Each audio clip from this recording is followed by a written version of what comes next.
way out to 122, nearly hit a pedestrian.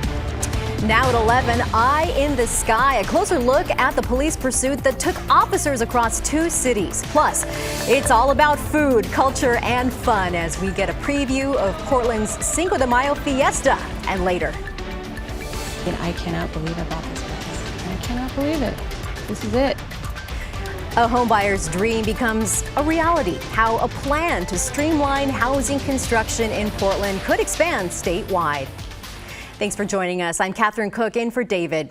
We start with that police pursuit caught on camera. This week, the man behind the wheel of that stolen car learned he'll be spending 2 years behind bars. Alma McCarty has the details and video of that pursuit. Alma? Yeah, Catherine, even though Portland police didn't have a patrol officer tailing the stolen Kia Soul the whole way, they did have eyes on the situation from the sky, watching the driver erratically speed through the city into oncoming lanes of traffic and at one point almost hitting a pedestrian. Spotted outside a Gresham Fred Meyer. The only one that looks like Kia Soul to me. First by PDX Stolen Cars, then confirmed by Portland police. The late January sighting kicking off a half-hour pursuit across the city. A very hard attempt to avoid police in this situation to not be captured in the stolen vehicle. That vehicle stolen just 4 days prior. Kept walking back and forth for like 10 minutes, trying to convince myself it's got to be here somewhere. Chelsea Blando soon discovered her car, a 2016 Kia Soul, was gone, taken from right outside her Northeast Portland apartment. But I was like, it's not going to happen on my car. And although it did, officers would let her know rather quickly what happened. They caught him. They called me like right as they were like putting him in the car, basically. And so the call was, hey, we just chased your car for 35 minutes. We had to spike all 4 of the tires and pit it. Multnomah County Deputy DA Cody Linderholm explains that followed all kinds of reckless driving, as observed overhead. At I think 90 miles an hour at one point in time, going through a parking lot, almost hitting a pedestrian, etc. Officers arrested 42-year-old Ryan Van Horn, and 3 months later, he pleaded guilty to unauthorized use of a vehicle and recklessly endangering another person. And he apologized to the victim, but he said he didn't actually steal it, but he knew it was stolen. But you were in the stolen car and you still ran from the police. And Chelsea says she only had about $2,000 left to pay off. While disappointed, she says she's ultimately grateful that someone was held accountable. He needs to be put away for some time, so hopefully he can learn. And the DA says that Van Horn will spend 2 years in prison. He also told me that over the past few years, they've seen far fewer stolen vehicles every month, due in part to their auto theft task force. Catherine? They are making headway. Thank you, Alma. Let's get you caught up now on tonight's other headlines. A Milwaukee man will spend 25 years in prison for what an Oregon State trooper called one of the most destructive crashes he's ever seen. Investigators say Fullerton Frazier III was high on psilocybin mushrooms at the time this happened in Milwaukee back in December of 2023. Authorities say Frazier was going 60 miles an hour when he ran a red light and hit 2 other vehicles. His roommate, a passenger, was thrown from the car and died.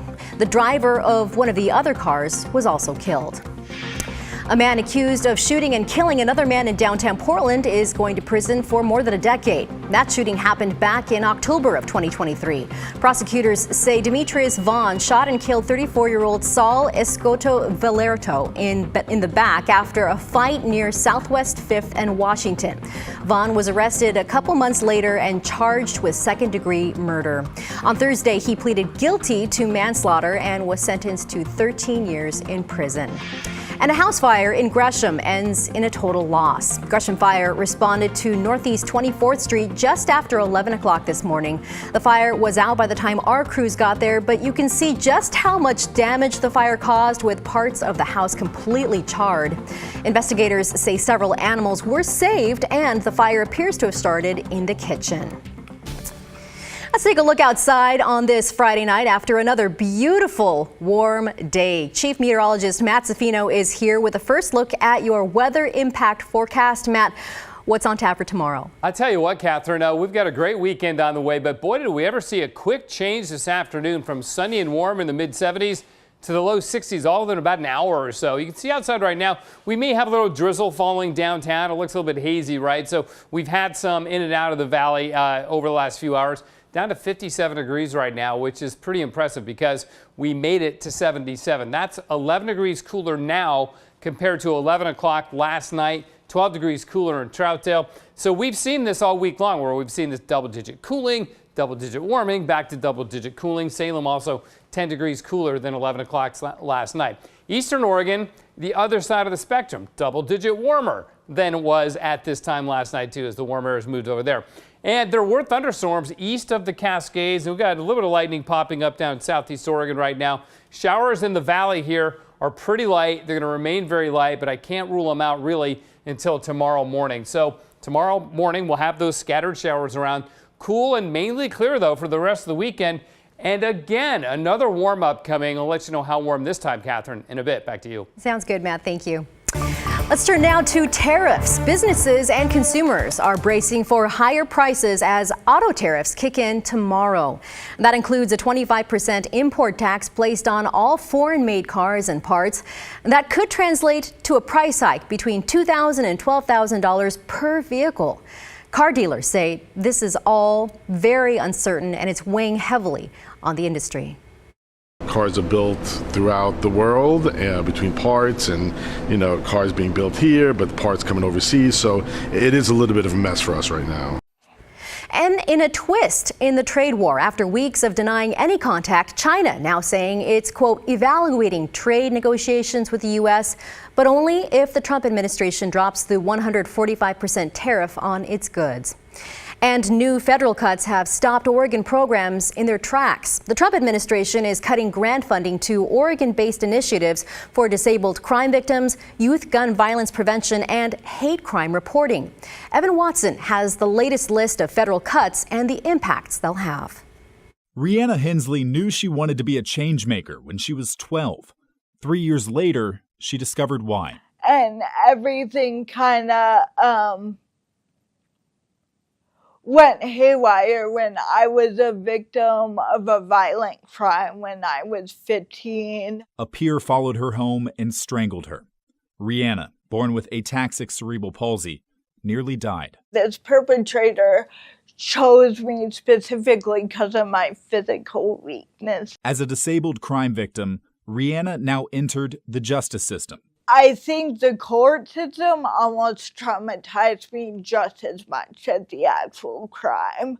I did not know my lawyer, did not meet her until sentencing day. I was referred to as the wheelchair girl by the judge. I never heard the judge say my actual name. It shocked me, the lack of support, and it really instilled this great need that I need to change this. Years later, Rihanna joined a committee led by Meg Garvin and the National Crime Victim Law Institute in Portland to improve legal services for disabled crime victims. So that you could be a really expert lawyer at no cost for victims with disabilities in Oregon. Through a $500,000 federal grant, they created a training and a pairing system for lawyers and victims, ready for rollout in August.